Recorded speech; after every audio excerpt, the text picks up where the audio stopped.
பயங்கரவாதத்தை அரசியலாக்க முயற்சிக்க கூடாது என ராஜ்நாத் சிங் கூறினார். 2004ஆம் ஆண்டில் தற்போதைய குஜராத் முதல்வர் நரேந்திர மோடியை கொல்ல திட்டமிட்டதாக இஸ்ரத் ஜஹான் என்ற இளம்பெண் உள்ளிட்ட 4 பேரை அகமதாபாத் போலீசார் சுட்டுக் கொன்றனர்.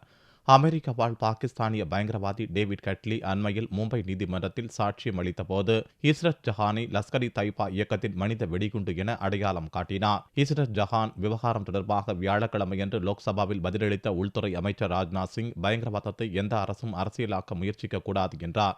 இஸ்ரத் ஜஹானை பயங்கரவாதி என கூறிய முந்தைய காங்கிரஸ் கூட்டணி அரசு பிறகு குஜராத் முன்னாள் முதல்வர் மோடியின் நற்பெயரை குலைக்கும் நோக்குடன் இஸ்ரத் ஜஹானை அப்பாவியாக சித்தரித்ததாக கூறினார்.